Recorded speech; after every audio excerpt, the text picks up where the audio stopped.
Welcome to the Writer Reads Seventh Son, Part 7. At one end of the chamber gleamed the slit of a portal to another realm. Opposite it was a closed door barred by a huge steel-clad beam, locked in place by iron chains. The light from the barely open portal reflected off the chains and beam, and lit the terrified faces of the villagers hanging on either side. Neither of them looked at the new arrivals. Their eyes tracked the foot-long blade in the ogre chief's hands, transfixed by the way it gleamed, as the chanting ogre held it over his head. And then, still chanting, the ogre stepped across to stand in front of the man hanging to the right of the door. The man began to plead as the ogre lord lowered the blade to his belly and began a long, slow cut leading up to his chest. He did not plunge the blade deep, merely working it to slice through the skin and layer of muscle and fat beneath. The man screamed, but the chant didn't waver. On either side of him the villagers began to plead for their lives, praying to a local god. Soft laughter leaked out through the portal. "He cannot hear you," the demon whispered. "This chamber is sealed from his sight." "Release my people." The dragon's command sounded in Seppelitus's head. "Get them out of here before any more die." And before Seppelitus could protest, the Lord Knight gave a mighty shout and charged the ogre lord. "Do as I command." Seppelitus obeyed, freeing the man nearest him with a simple spell that made the chains fall away. Across the room the ogre roared in response, turning to meet the Lord Knight's charge and deflecting the man's blade. "That way," Seppelitus whispered, pointing to the shadowed cleft from which he'd emerged. "That way will take you out by Miles' chimney. Now go." He did not wait to see if he was obeyed, but hurried to free the next villager, a middle-aged woman who had the mark of a priestess. When the first man Seppelitus had freed helped the woman down, Seppelitus turned to scold him for coming back. "There is no time," the man said as he opened his mouth. "You free them, I'll get them to the chimney." The man was right, and Seppelitus needed the help. As he worked his way around the chamber, the man guided the escapees to the tunnel leading out of the chamber. To the seventh son's surprise, the priestess stayed with them, her skills useful when they reached the ogre lord's first victim. "He lives," she whispered. "If he's carried, I might be able to call the god's healing on the surface." Seppelitus nodded and hurried on, feeling his magic grow unruly as he reached the fifth dangling prisoner.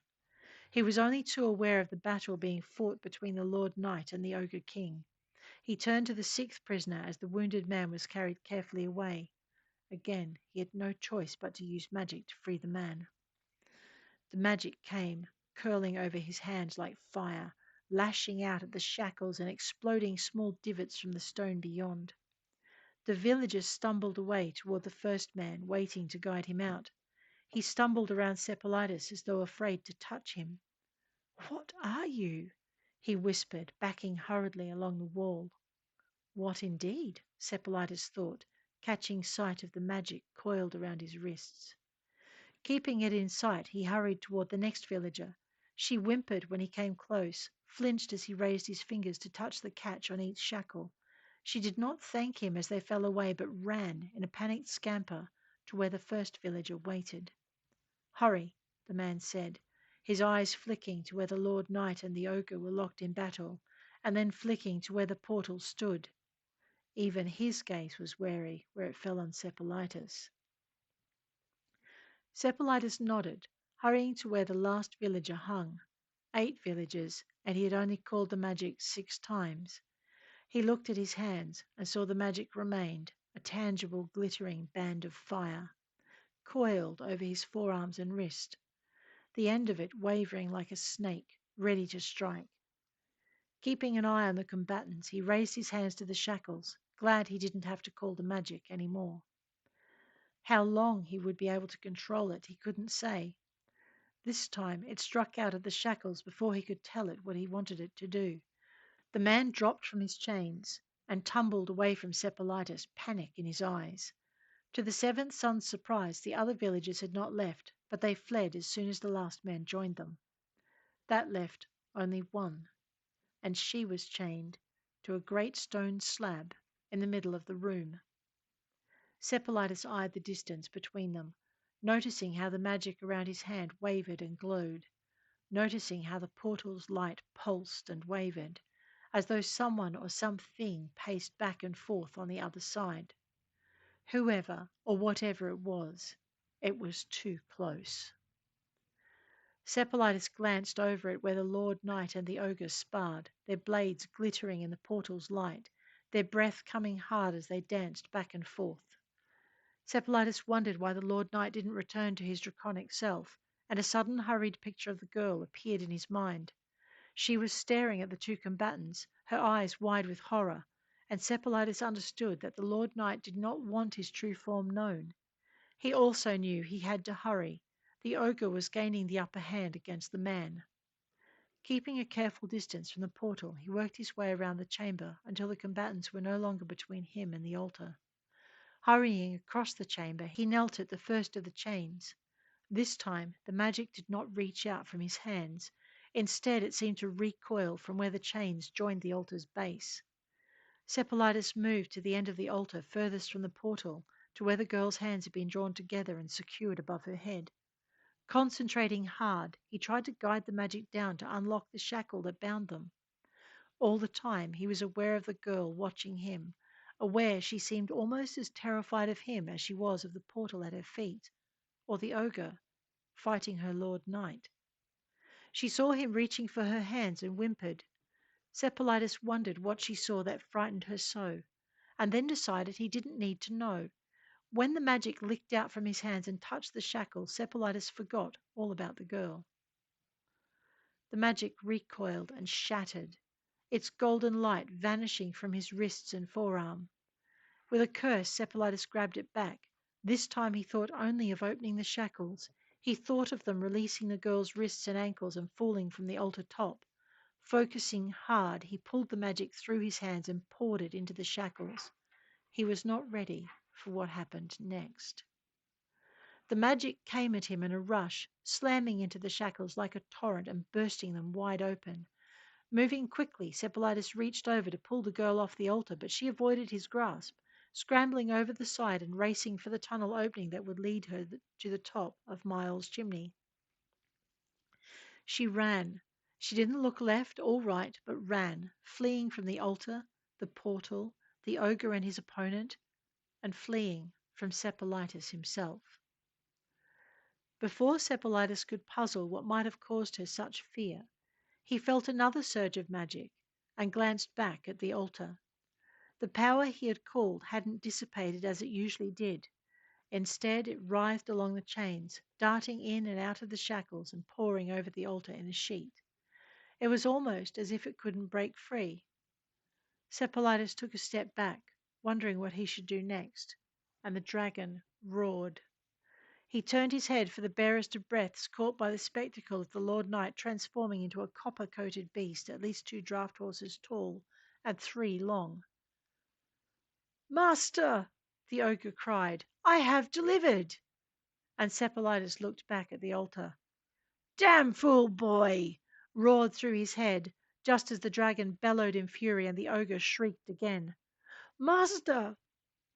An acidic smell tainted the air, but Seppelitus wasn't interested in finding out why the dragon was so angry or why the ogre sounded in despair.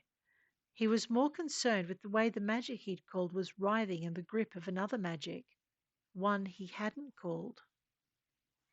He tried to take another step back, only to have the magic lash out and wrap itself around one wrist.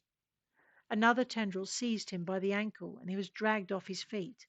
He hit the floor hard, just as a third tendril caught his other wrist and his hands were drawn together.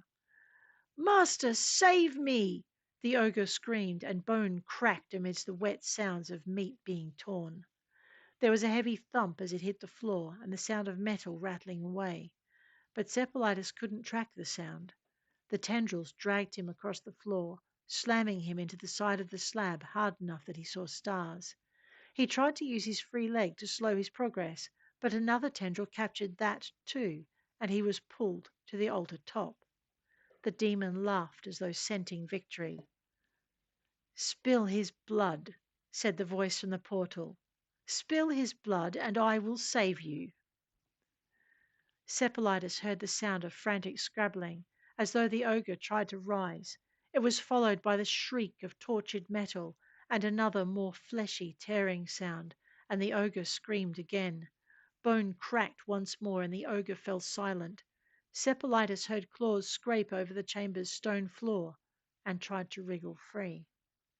He reached out for his own magic, only to find it trapped by the same power that held him to the top of the slab, the same other power that had wrapped itself about his throat and was slowly choking the life out of him.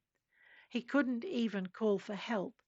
All he could do was watch as the magic raised the ogre's blade into view and slowly moved it toward him. Nullify! The dragon roared, and darkness flared from its copper hide. As the darkness rolled over him, Seppelitus felt the tendrils holding him loosen, and it was enough. He didn't wait for his own magic to return, but flung himself from the altar's surface and away from where he remembered the portal being. It was hard to tell in the all-consuming dark. The sudden slicing pain of a blade curving across his back and side came as a surprise, but then he heard it hit the floor. That was going to hurt in the morning. Seppelitus crawled slowly to his feet and felt for the wall, stepping carefully through the black. He fell again when he found the ogre, felt the caustic sting of its blood as he scrambled away from it in panic, failed when he tripped over it a second time. This time he scrambled back from it on all fours. He, his panicked scrabbling took him into a pillar and he stopped abruptly. Stupid boy! The dragon's voice sounded in his head, and a gauntleted hand descended onto his shoulder. Up you come. Let me help you, the Lord said, hauling Seppelitus's arm over his shoulder and guiding him up the passage that would take them out onto the mountainside.